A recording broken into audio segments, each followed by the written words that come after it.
BSP सरबराह Mayawati ने अलवर इस्मत रेजी मामले पर सियासत करने का वजीर आजम नरेंद्र मोदी पर इल्जाम आयद किया। उन्होंने कहा कि बहैसियत वजीर आजम नरेंद्र मोदी ने दलितों के लिए कुछ नहीं किया, सिर्फ वोट बटोरने के लिए मोदी दलितों के साथ हमदर्दी जता रहे हैं।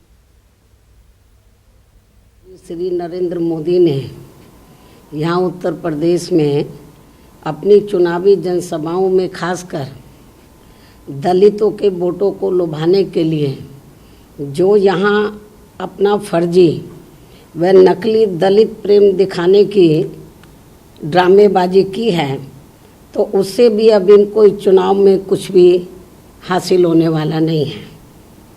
और वैसे भी उत्तर प्रदेश में दलित वर्ग के लोग अभी भी यहाँ सहारनपुर जिले के सब्बीरपुर कांड को भूले नहीं हैं। उत्तर प्रदेश सहित पूरे देश में आए दिन खासकर दलित समाज की महिलाओं का जो हर स्तर पर शोषण व उत्पीड़न आदि किया जा रहा है, तो इन सब मामलों को पूरे देश के दलित वर्ग के लोग अभी भूले नहीं हैं और जिन्हें अभी तक भी उचित व सही न्याय नहीं मिला है।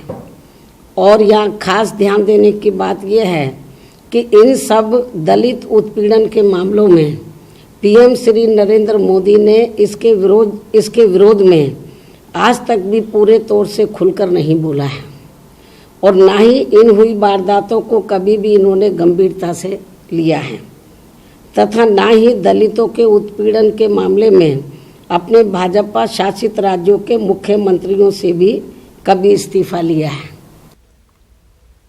वजीर आजम नरेंद्र मोदी आज मध्य प्रदेश, हिमाचल प्रदेश और पंजाब के दौरे पर रहेंगे। 3 रियासतों में वो आखिरी मरहले के इंतखाबात के लिए आवाम से बीजेपी उम्मीदवारों के लिए वोट की अपील करेंगे। सबसे पहले वजीर आजम मध्य प्रदेश के रतलाम में रैली से खिताब करेंगे। इसके बाद वो हिमाचल के सोलन में अवामी जलसे से मुखातिब होंगे। वजीर आजम आखिर में पंजाब के भटिंडा में चुनावी रैली से खिताब करेंगे।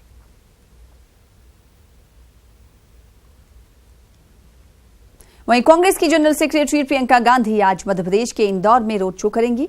वो राजमोहला से संजय सेतु तक रोड शो करने वाली हैं। इस दौरान मध्य प्रदेश के वजीर आला कमलनाथ भी उनके हमरा मौजूद रहेंगे। प्रियंका करीब 2 घंटे तक आवाम के दरमियान रहेंगी और कांग्रेस उम्मीदवार पंकज सिंघवी के लिए हिमायत तलब करेंगी। प्रियंका बाबा महाकाल मंदिर में पूजा के लिए उज्जैन भी जाएंगी। वहीं माया और अखिलेश यादव आज गोरखपुर में और गाजीपुर में अवामी जलसों से खिताब करने वाले हैं। गाजीपुर में मुनक्किद होने वाले अवामी जलसे में इत्तेहाद में शामिल आरएलडी के सदर अजीत सिंह भी शिरकत करेंगे।